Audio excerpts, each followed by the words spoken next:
சரி, அதை படித்து அப்படியே வந்து திருப்பி பார்த்தேன். புக்கு பார்த்தா hats off Maniam children sir. என்ன ஓவியங்க பா! ஒன்று பார்த்தா அவ்வளோ ஒரு அந்த மாதிரி எவ்வளோ புகழ்ந்தாலும் அது தப்பு கம்மி தான். அதுக்கப்புறம் அப்படியே வந்து அதை படிச்சுட்டு வரும்போது அந்த கபிலன், கம்ப்ளீட்லி கபிலர் வந்து மகா பண்டிதர், வந்து தன்னை தான் அறிந்த ஒரு மனிதர், கம்ப்ளீட்லி ஒரு பெரிய பண்டிதர். அவர் வந்து கம்ப்ளீட்லி இந்த வந்து இவனுடைய பாரியோட எல்லாம் சொன்னாங்க விட்டா நாங்கள் அதான் வந்து அது பார்க்கணும்னு சொல்லி அது போகிற வழியை வந்து அது உடனே அந்த நீலன் வந்து அவர் கூட்டிகிட்டு போகும்போது அது வர்ணிக்கிறாங்க பாருங்கள். எப்போவுமே வந்து கதாசிரியர் எங்கே வந்து நிற்கிறா அப்படின்னா, அவன் எடுத்துகிற களம் நம்ம சினிமாவில் சொல்கிறோம்னா பேக்ட்ராப், எடுத்த களம் வந்து நீ எப்படி விவரிக்கிற, எப்படி வர்ணிக்கிற அப்படின்னு சொல்லி கரெக்டாக பண்ணால் வாசகரை வந்து உன்னுடைய பிரபஞ்சத்தில் அதை வந்து உட்கார வச்சுட்டுங்கன்னு சொன்னால் நல்ல கேரக்டர்ஸுக்கு உருவாகிட்டோன்னு சொன்னால் அவங்களே கொண்டு போயிடுவாங்க. அது வந்து அந்த கபிலர் வந்து அந்த நீலன்கிட்ட வந்து அந்த வேள்பாரி பற்றி வந்து பேசுகிறது. நான் முதல்ல நினச்சேன் அந்த வேள்பாரி அப்படின்னு சொன்னால் வந்து ஆக்சுவலி இந்த முல்லைக்கு தேர் கொடுத்த வேள்பாரி தானே அப்படின்னு நினச்சி, இல்லைப்பா இது வீரதீர சொல்லும்போது எனக்கு ஆச்சரியமாக இருந்தது. சாரி, படிக்க படிக்க படிக்க படிக்க அவங்க வந்து அந்த யூஸ் பண்ணுற வார்த்தைகள், ஈவன் அந்த வள்ளி முருகன் அந்த மரம் ஜஸ்ட் அப்படியே இருக்குது. நெக்ஸ்டே பார்த்தா டச் பண்ணி நெக்ஸ்டே பார்த்தா அந்த பூக்கள் என்ன ஒரு இமேஜினேஷன், சங்கர் சொல்கிற மாதிரி அப்படியே நம்ம வந்து ஒரு சொல்லிகிட்டே திஸ் திங் அது போகலாம். அதே மாதிரி அந்த இன்ட்ரொடக்ஷன், அதுக்கப்புறம் வந்து கம்ப்ளீட் அந்த மக்களோட வந்து அந்த இயற்கையோடு அவங்க சேர்ந்து எப்படி வாழ்கிறாங்க அதெல்லாம் வந்து வர்ணிக்கும் போது அது ரொம்ப எனக்கு ரொம்ப ஆச்சரியமாக இருந்தது, ரொம்ப சந்தோஷமாக இருந்தது. இந்த மாதிரி ஒரு எழுத்து ஆஃப்டர் நம்ம கல்கிக்கு அப்புறம் அப்படின்னு. அதுக்கப்புறம் வந்துட்டு அந்த வேள்பாரி வந்து அவங்க கூட்டிகிட்டு போகிறாங்கல்ல கபிலரை. சரி, நம்ம வந்து ஒரு வரைக்கும் அது எவ்வளோ நம்ம பார்த்துருக்கோம். அது வந்து வீட்டுக்கு வந்து யாராவது வந்து முக்கியமான ஆளுங்க வந்தால் வீட்டுக்கு வாசலில் வந்து வர இருக்கிறோம். இல்லைன்னா முதல்ல வந்து நம்ம ஆளுங்க வந்து ராஜான்னு சொன்னால் அங்கேயே வந்து வரப்பாங்க. இல்லைன்னு சொன்னால் நம்ம அவையை வந்து பாண்டியராஜன் எப்படி வர வச்சான், ஃபுல்லாக சகல வந்து மேலே தாளங்களோடு வந்து கொண்டு போகிறான். பட் ராஜா வந்து அவனுடைய தோள் மேலே உட்கார வச்சு அப்படியே பாய்ந்து பாய்ந்து பாய்ந்து போகிற அந்த இது அருமை அருமை. அதுக்கப்புறம் அந்த கூத்து அதில் சொல்கிறது, அதுக்கப்புறம் வந்துட்டு அப்படியே வந்து அந்த வான்கோழியா அந்த கோழி, ஆமாம், அதை பிடிக்கிறதுக்கு வந்து எப்படியெல்லாம் இது பண்ணுறாங்க. அது பண்ணி அந்த பாரியோட உட்காந்து மது அருந்த சாப்பிடுறது அப்படிங்கிறத பார்த்து எனக்கே வாயில் தண்ணி ஊறிட்டு இந்த புத்தகம் நான் அப்படி படிக்கணும் அப்புறம் படிக்கணும்னு சொல்லி எடுத்து வச்சேன். அதுக்கு காரணம் என்னன்னா 96 வந்து நரசிம்மராவ் ஜி அவர் பிரைம் மினிஸ்டர் ஒரு இதுக்காக அவர் வந்து மீட் பண்ணுற ஒரு சந்தர்ப்பம் கிடைத்தது 2-3 வாட்டி. அப்போ வந்து நம்ம அரசியல் தான் பண்ணணுமா வேண்டாமான்னு சொல்லி அவர் வந்து இன்சிஸ்ட் பண்ணிட்டு இருந்தாங்க. நான் வந்து ஹெசிடேட் பண்ணிட்டு இருந்தேன். அப்போ அவர் சொன்னார், பார்ப்பா எனக்கு வந்து இந்த எல்லா பாலிட்டிக்ஸே ஒரு இதாகிடுச்சு. ஸோ இந்திராஜி முடிஞ்ச உடனே நான் வந்து கம்ப்ளீட்லி வந்து கண்டாலம் மகாராஷ்டிரா மாநில கண்டாலம் வந்து ஒரு 3 ஏக்கர் இடம் வாங்கியிருக்கேன். ஒரு 10 மாடுங்க இருக்குது, ஒரு சமையல்காரர், ஒரு தோட்டக்காரர், ஒரு டிரைவர், அவ்வளோதான் வச்சுட்டு சரியாக ஒரு 800,000 புக்ஸுங்க. அவர் வந்து அவர் 7-8 லாங்குவேஜ் தெரியும் அவருக்கு. இங்கிலீஷு, தெலுங்கு, மராட்டி, ஹிந்தி, அவ்வளோ புத்தகங்களை வாங்கி வச்சுருக்கேன். அங்கே போயிட்டு ஃபுல்லாக அதை படிச்சுட்டு அந்த இதில் இருக்கணும்னு ஆசை எனக்கு.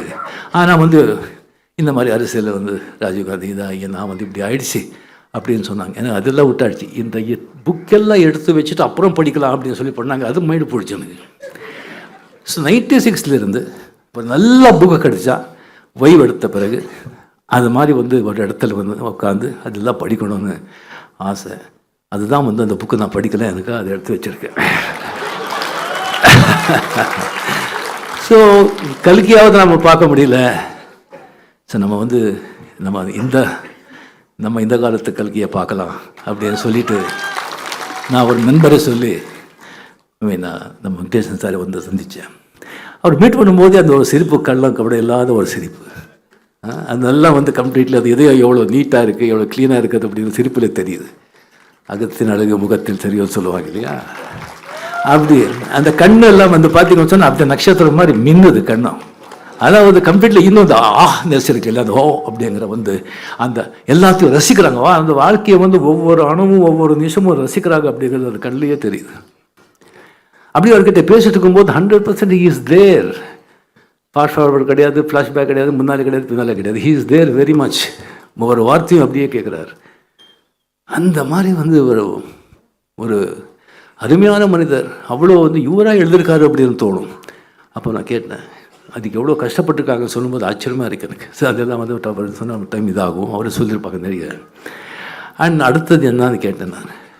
ஊமதேவன், அந்த பாண்டியனோட தம்பி ஊமதேவனா, அவன் அவ்வளோ பெரிய மிகப்பெரிய இது அது எழுதலாம்னு இருக்கே, பட் ரொம்ப டைம் வேணும்னு சொன்னாங்க. அதுக்காக நம்ம வெயிட் பண்ணிகிட்ருக்கோம் சார். ஸோ அவளை பேசின பிறகு அது மட்டும் இல்லை, இலக்கியவாதி இது இல்லை, அவருக்கு மட்டும் நல்ல அரசியல்வாதி கூட.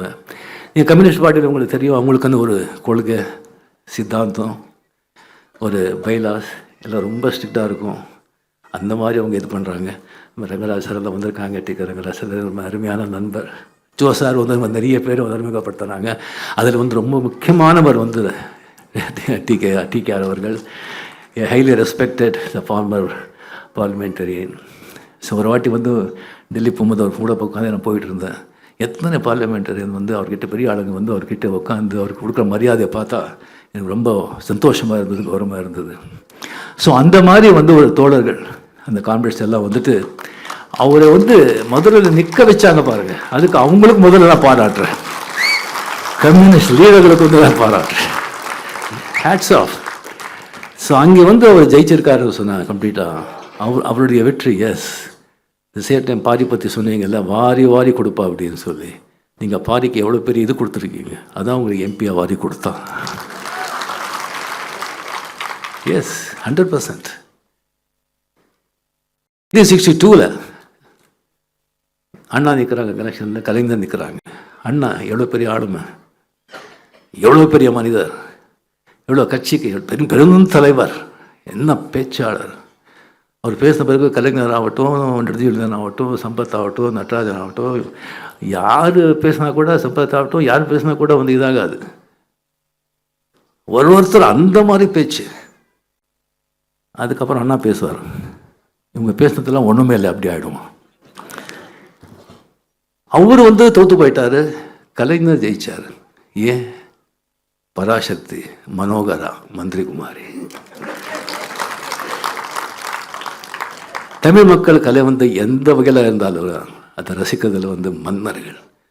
அந்த கலை எங்கே இருந்தால் ஜாதி, மதம், பேதம், மொழி எல்லாம் இல்லாமல் தலைமையிலே தூக்கி கொண்டாடுவாங்க. Hats off. உங்கள் கால்களை தான் வணங்குறேன். வெங்கடேஷ் சார், தொடரட்டும் உங்கள் பணி, அரசியலையும் சரி, இலக்கியத்திலும் சரி.